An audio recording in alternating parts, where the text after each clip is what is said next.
Morning प्यारे बच्चों।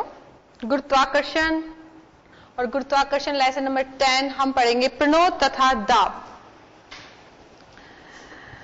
बच्चों, कभी रेत में खेले हो आप, या कभी रेगिस्तान में कहीं जैसलमेर बाड़मेर कभी घूमने गए हो?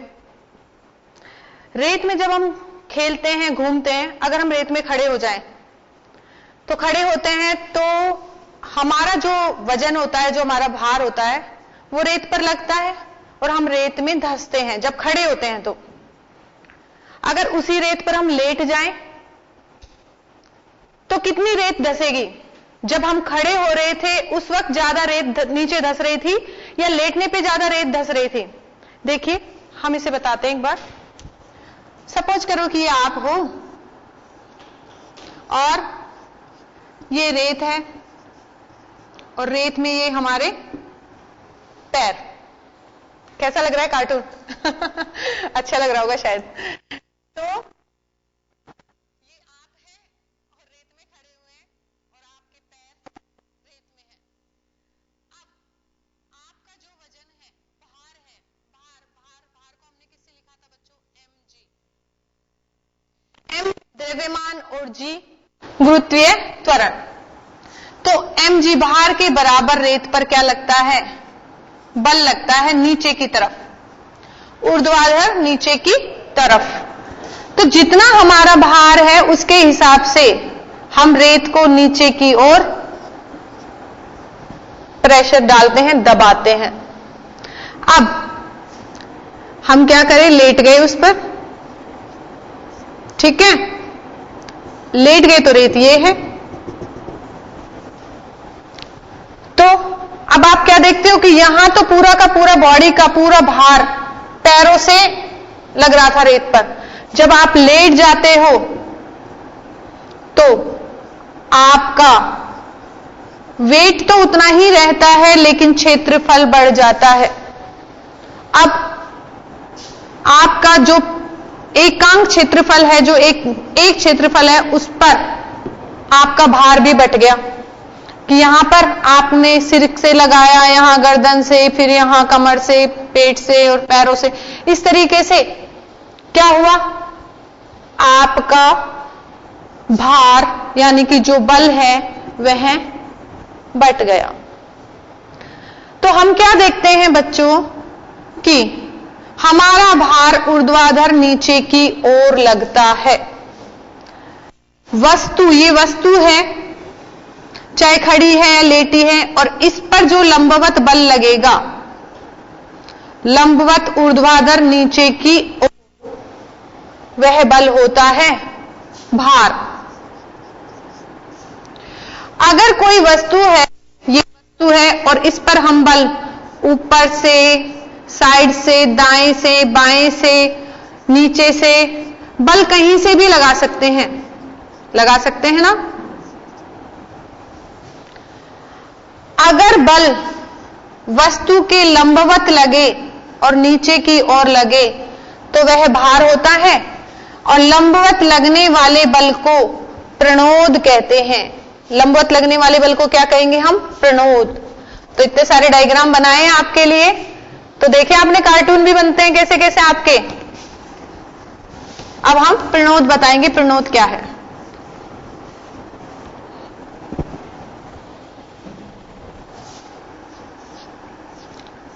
प्रणोद एक बल है और वो नीचे की तरफ लगता है, लंबवत नीचे की ओर। वस्तु पर लंबवत लगने वाला बल, वस्तु पर लंबवत लगने वाला बल प्रणोद कहलाता है। प्रणोद कहलाता है। तो प्रणोद क्या है बच्चों? बल। और कैसा बल है? जो वस्तु पर लंबवत लगता है।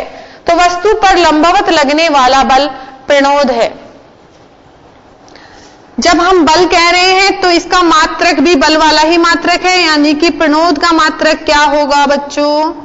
न्यूटन। प्रणोद का मात्रक क्या होगा? न्यूटन। अब देखिए बच्चों, अभी मैंने आपको समझाया था कि एक तो पैरों से बल लग रहा था, एक पूरे शरीर से बल लग रहा था, तो हमने क्षेत्रफल से रिलेटेड लिया था। तो जितना ज्यादा क्षेत्रफल था उतना ही ज्यादा कम हो गया था बल। अगर हम देखें, देखो बच्चों, अभी अभी बताया था ना आपको कि एक खड़ा हुआ इंसान रेत पर जो बल लगा रहा है, तो यहां पर इसका क्षेत्रफल ये हो गया, ये वाला, और एक वो लेट गया, लेट कर लगा रहा है, तो अब इसका क्षेत्रफल कितना हो गया? इतना। तो आपने क्या देखा कि क्षेत्रफल कम है तो बल ज्यादा लग रहा है, और ज्यादा लग रहा है तो वस्तु या जो भी चीज है वो ज्यादा दबेगी नीचे की तरफ। और अगर क्षेत्रफल बढ़ गया तो क्या हो गया? दबाव कम हो गया। तो एक टॉपिक नया आता है कि जो नीचे की ओर बल लग रहा है, लंबवत बल लग रहा है, वो है प्रणोद। और अगर प्रणोद को हम क्षेत्रफल के अकॉर्डिंग लेकर चले तब वो कहलाता है दाब। क्या कहलाएगा बच्चों? दाब, प्रेशर।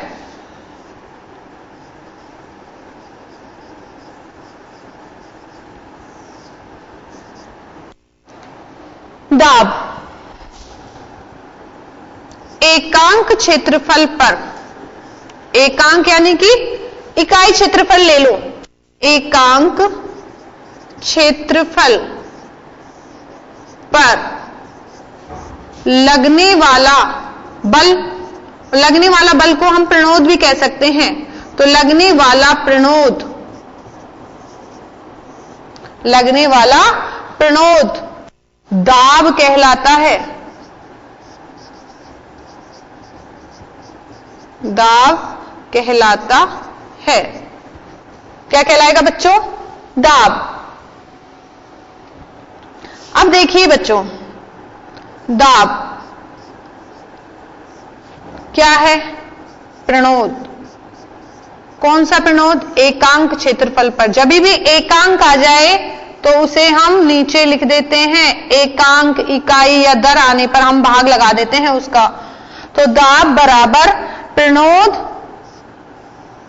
बटे में क्षेत्रफल।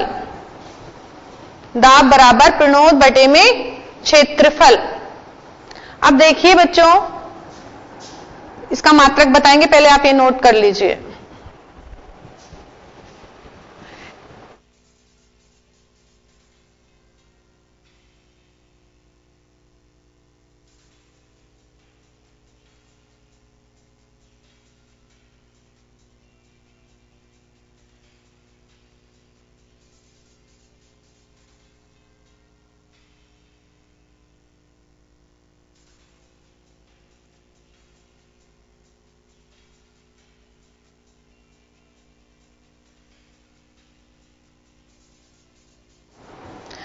तो बच्चों, प्रणोद वस्तु पर लंबवत लगने वाला बल प्रणोद कहलाता है। इसका मात्रक है न्यूटन। दाब एकांक क्षेत्रफल पर लगने वाला प्रणोद, प्रणोद एक बल ही है, तो एकांक क्षेत्रफल पर लगने वाला बल या प्रणोद दाब कहलाता है। नोट कर लिया बच्चों? परिभाषा आपको उतारनी है।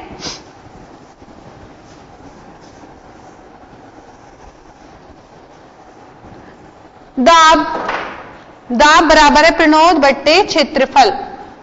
तो दाब, दाब का मात्रक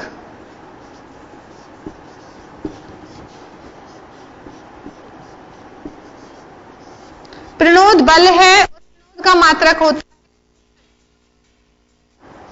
और लिखते हो ना लंबाई गुणा चौड़ाई, तो इसका मात्रक क्या होता है क्षेत्रफल का? Metre square. तो हम इसको लिख सकते हैं न्यूटन को n और मीटर स्क्वायर को लिख सकते हैं m स्क्वायर। न्यूटन प्रति मीटर स्क्वायर, न्यूटन प्रति मीटर स्क्वायर। तो दाब का मात्रक क्या हो गया? न्यूटन प्रति मीटर स्क्वायर। या इसको हम ऐसे भी लिख सकते हैं, न्यूटन, और मीटर ऊपर जाएगा तो पावर बदल जाएगी, माइनस में आ जाएगी, न्यूटन मीटर की पावर -2, या इसको न्यूटन प्रति मीटर स्क्वायर भी बोलते हैं। और न्यूटन प्रति मीटर स्क्वायर का दूसरा नाम है पास्कल। तो दाब का मात्रक न्यूटन मीटर स्क्वायर है और इसी को क्या बोलते हैं हम? पास्कल। पास्कल है। पास्कल को किससे लिखेंगे? पीए से। पास्कल को पीए से दर्शाते हैं। तो दाब का मात्रक न्यूटन प्रति मीटर स्क्वायर, और न्यूटन प्रति मीटर स्क्वायर को बोलते हैं पास्कल, और इसको लिखते हैं हम पीए।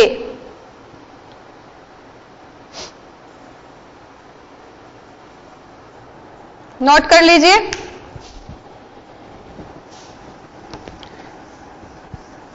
नेक्स्ट आता है, ये तो हमने ठोस में बताया कि कोई ठोस है तो कैसे दाब लग रहा है, कितना दाब लग रहा है। अब हम बताते हैं तरल में दाब। तरलों में दाब। बच्चों, आप तरल किसको कहते हैं? किसको कहेंगे आप तरल? जो बह सके, जो मूवमेंट कर सके। क्या ठोस बह सकता है? क्या एक जगह से दूसरी जगह जा सकता है? ये डस्टर कैसा है? ठोस। इसको रख दें तो क्या एक जगह से दूसरी जगह चला जाएगा? क्या नहीं जाएगा।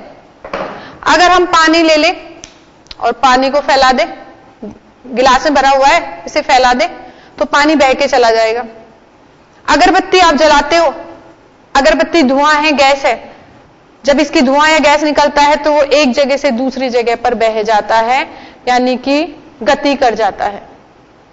तो जो पदार्थ गति कर सकते हैं, जिनमें गति हो सकती है, जिनके कण एक जगह से दूसरी जगह पे प्रवाहित हो सकते हैं, वो क्या होते हैं? तरल। तो अब आप बताइए कि 3 अवस्थाएं होती है पदार्थ की, ठोस, द्रव और गैस।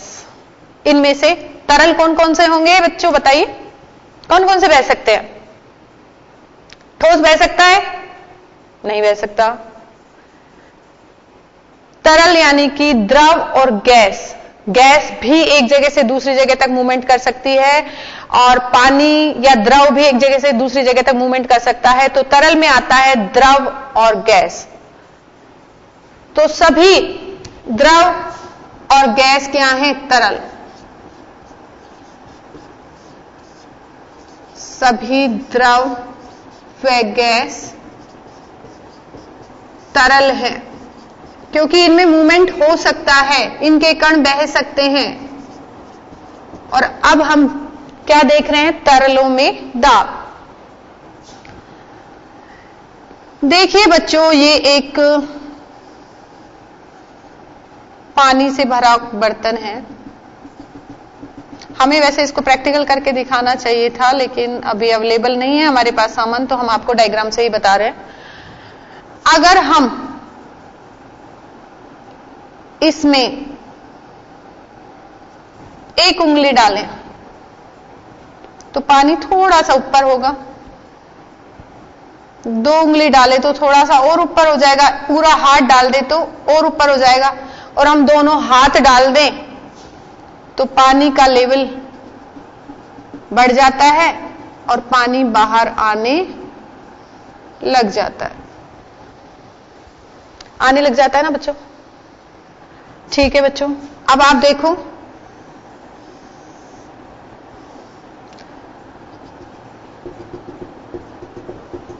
प्रैक्टिकल करके आप देख सकते हैं। हमने एक बॉल ली, बॉल प्लास्टिक वाली ले लो, उस बॉल को पानी में डालते हैं तो वो बॉल यहां पर पानी में तैरने लग जाती है। हमने एक पत्थर डाला इसी बॉल के बराबर साइज में, है ना, भार में नहीं, साइज में। तो जैसे ही डालते हैं तो वो पत्थर नीचे आके डूब जाता है। बॉल तो तैरने लग गई और पत्थर डूब गया, दोनों का साइज बराबर है। आप कहोगे कि मैडम ये तो हल्की है और ये भारी है इसलिए डूब गया। ठीक है, तो आपकी बात को हम सपोर्ट करते हैं। अब हम इतना बड़ा पत्थर ना लेके एक छोटा सा कंकर डालते हैं, वो भी डूब गया। और इस कंकर का वेट इतना ही है जितना कि बॉल का है। या फिर कोई सिक्का डालते हैं तो सिक्का भी डूब गया और उसका वेट, सिक्के का वेट इस मान लो बॉल से भी कम है। तो आप क्या देख रहे हो, वजन पर, भार पर कोई वो फर्क नहीं पड़ रहा कि वजन ज्यादा है तो डूब गया और कम है तो तैरने लग गया। तो ये ऐसा क्यों हुआ बच्चों कि एक चीज तो तैरने लग जाती है और दूसरी चीज डूब जाती है। एक वस्तु तो तैरती है और दूसरी वस्तु डूब जाती है। तो क्या कारण है? देखिए बच्चों, आपने गति का तीसरा नियम पढ़ा होगा, क्रिया प्रतिक्रिया का नियम। किसका नियम? क्रिया प्रतिक्रिया का नियम। जब हम पानी में कोई वस्तु डालते हैं, कोई भी वस्तु डाली, अभी हम कोई बॉल या कुछ नहीं लेके चल रहे, हमने कोई वस्तु डाली और वस्तु डाली तो ये वस्तु है, और जैसे ये वस्तु डालते हैं तो ये वस्तु क्या करती है, इसमें जाती है पानी में, तो पानी के ऊपर, पानी की सतह के ऊपर, पानी के अंदर क्या करती है? भार लगाती है, बल लगाती है। जितना इसका वजन है mg, भार के बराबर ये नीचे की तरफ क्या करती है? बल लगाती है।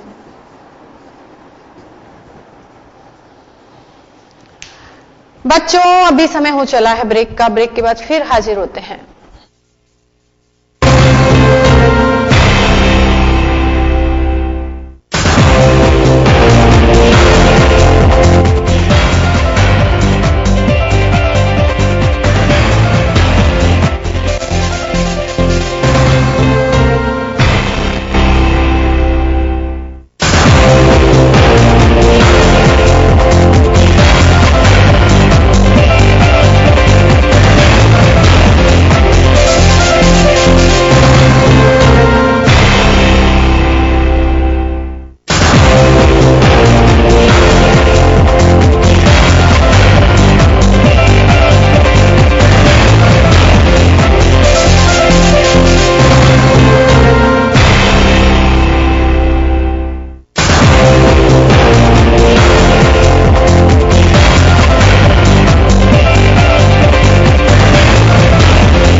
ब्रेक के बाद फिर हाजिर होते हैं बच्चों। तो हमारा टॉपिक चल रहा था तरलों में दाब। हम बता रहे हैं कि वस्तु है और वस्तु अपने भार के बराबर नीचे बल लगाती है, जैसा कि क्रिया प्रतिक्रिया में हुआ था। नीचे की तरफ जो बल लग रहा है वह है क्रिया बल। अब देखिए कि कोई भी क्रिया करता है तो क्रिया के विपरीत प्रतिक्रिया तो होती है। तो प्रतिक्रिया होगी तो पानी वापस इस पे प्रतिक्रिया लगाएगा, करेगा और इसको वापस क्या करता है? धकेलता है। तो ऊपर की तरफ क्या होता है? प्रतिक्रिया बल लगता है। किसके द्वारा? तरल के द्वारा। तो ये तरल है और तरल क्या करता है? तरल ऊपर की ओर वस्तु पर, किस पर? वस्तु पर क्या लगाता है? प्रतिक्रिया बल।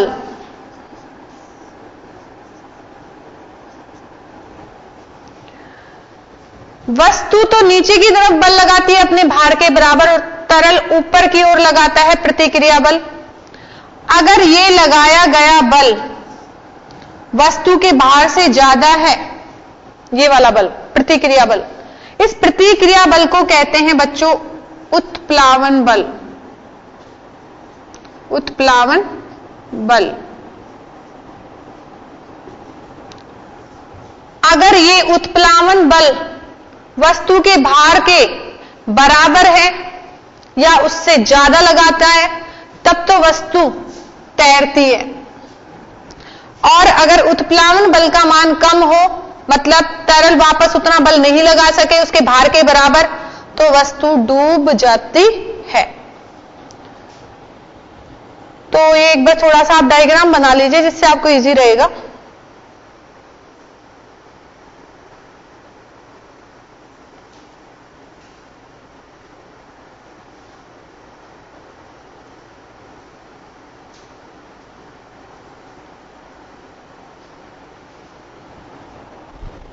तो इसी को हम लिख देते हैं, एक बार जो बनाया है उसी को लिख देते हैं।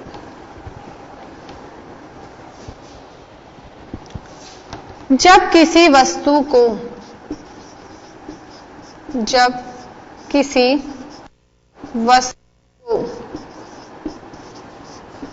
किसी तरल में डुबोया जाता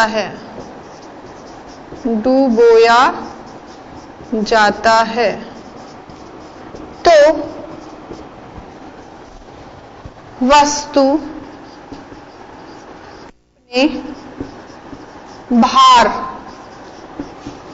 ब्रैकेट में लिख देते हैं, भार क्या होता है mg के बराबर तरल पर क्रिया बल लगाती है।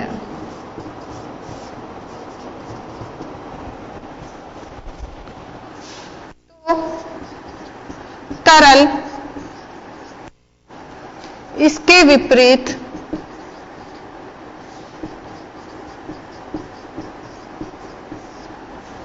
ऊपर की ओर वस्तु पर प्रतिक्रिया बल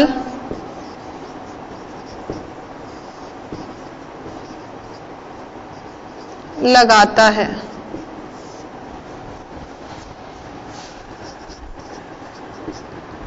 नोट कर लीजिए।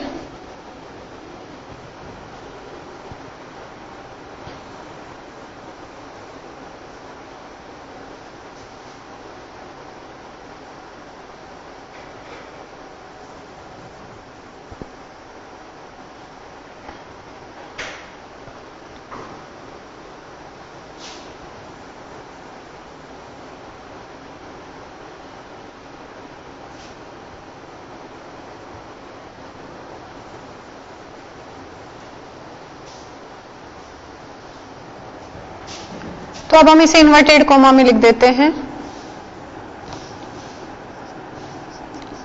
वस्तु पर तरल द्वारा, कब बता रहे हैं? जब वस्तु को डुबोते हैं। वस्तु पर तरल द्वारा ऊपर की ओर बल लगाने की, वापस ऊपर लगा रही है ना बस तरल, तो ऊपर की ओर बल लगाने की प्रवृत्ति,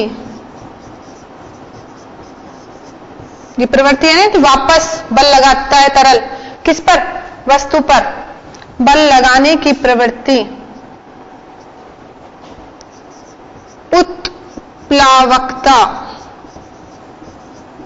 उत्प्लावकता, इसको हमने अंडरलाइन कर दिया है, उत्प्लावकता कहलाती है।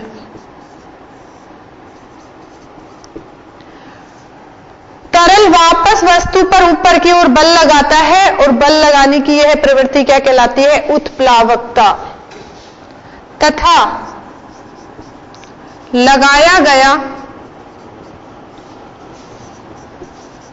यह बल उत्प्लावन बल कहलाता है।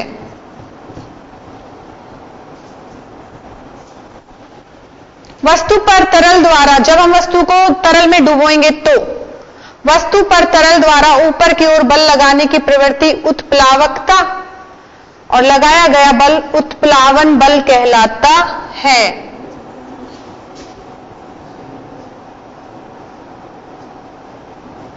ठीक है बच्चों, तो इस तरीके से वस्तु तैरती है और तैरने की यह प्रवृत्ति क्या होती है? उत्प्लावकता, और जो बल लगता है वो उत्प्लावन बल कहलाता है।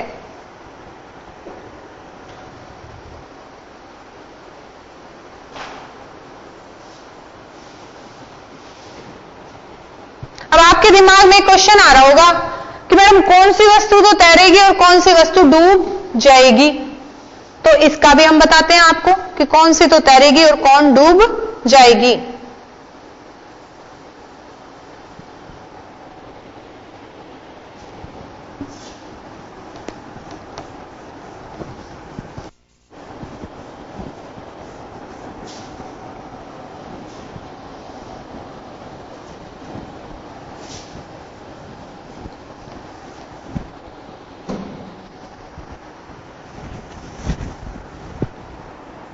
एक क्वेश्चन आता है, पानी की सतह पर वस्तुएं तैरती या डूबती क्यों है?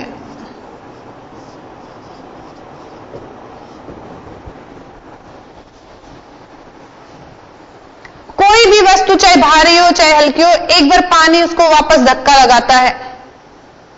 अगर पानी में आप कूदते हैं तो पानी, आप जितना आपके भार के बराबर बल लगाएंगे नीचे की तरफ, उतना ही पानी वापस लगाने का प्रयास करता है। तो एक बार वापस धक्का लगता है आपको, कि जब पानी में गिरते हैं तो पानी में जैसे हम गिरते हैं तो पानी वापस हमको धक्का मार के उठाता है। इस कंडीशन में हम किसी चीज को पकड़ के वापस बाहर भी आ सकते हैं, और तैरना आता है तो इजीली, कोई दिक्कत ही नहीं है।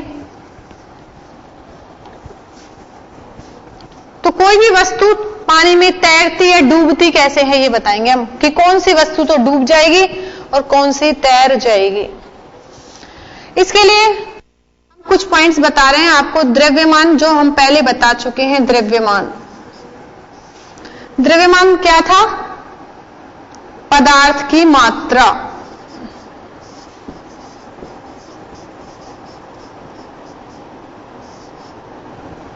और किस में नापते हैं इसे? किलोग्राम में। इसके बाद एक आता है आयतन।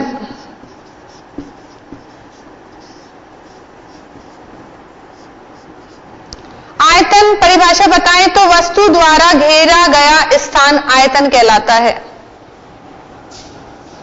तो वस्तु द्वारा घेरा गया स्थान क्या होता है? आयतन। अगर हम किसी डिब्बे का, चौकोर डिब्बा है, डिब्बा देखा है ना, बॉक्स, बक्सा, उसका आयतन बताएं तो बक्से का आयतन अगर हम बताएं, बक्से का आयतन या घनाभ का आयतन, घन और घनाभ तो आपने पढ़ा होगा मैथ्स में, तो घनाभ का आयतन बताएं।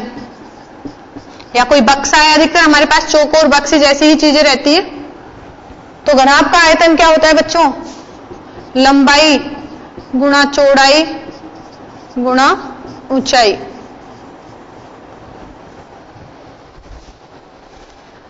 लंबाई का मात्रक क्या होता है? मीटर।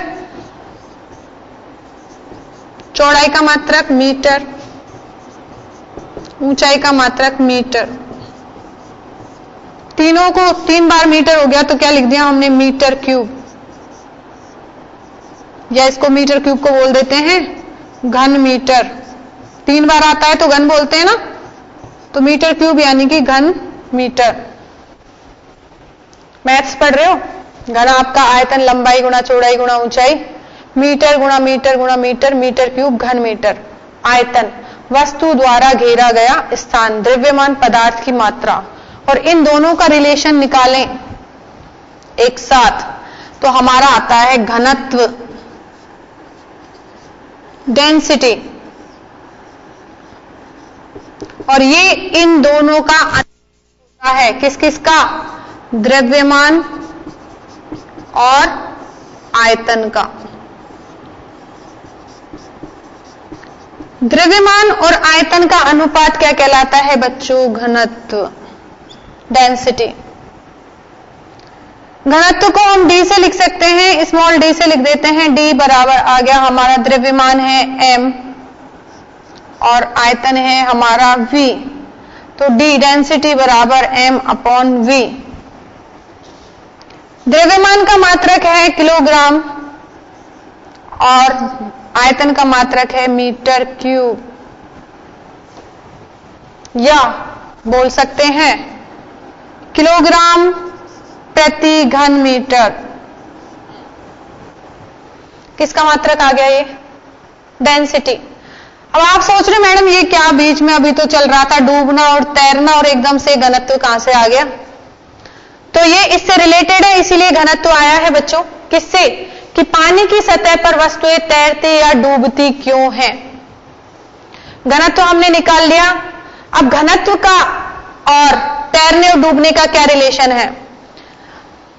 अगर तरल का घनत्व वस्तु के घनत्व से ज्यादा है, देखो वस्तु का घनत्व, वस्तु है कोई, वस्तु का घनत्व अगर ज्यादा है जिसमें वो डूब रहा है तरल के घनत्व से, वस्तु का घनत्व ज्यादा है तरल के घनत्व से, तो वस्तु डूब जाएगी, वस्तु डूब जाएगी। और अगर वस्तु का घनत्व, ये ग्रेटर देन का साइन है बच्चों की, इधर का तरफ आ रहा है तो इसका मतलब ये ज्यादा है और ये कम है, तो वस्तु का घनत्व ज्यादा है तरल के घनत्व से, तो वस्तु डूब जाएगी। और वस्तु का घनत्व तरल के घनत्व से कम है, यानी कि तरल का ज्यादा और वस्तु का कम है, तो वस्तु तैरेगी। वस्तु क्या होगी? तैरेगी। तो वस्तु का डूबना और तैरना घनत्व पे डिपेंड करता है। कि जैसे सिक्का डूब जाता है और प्लास्टिक तैरता है, तो प्लास्टिक का घनत्व पानी के घनत्व से कम है, इसलिए प्लास्टिक तैरता है, और सिक्के का घनत्व पानी के घनत्व से ज्यादा है, इसलिए सिक्का डूब जाता है। बच्चों वक्त तो चला है आपसे विदा लेने का, तो नेक्स्ट टर्न पर मिलते हैं और इसको आगे कंटिन्यू रखते हैं। तब तक के लिए धन्यवाद।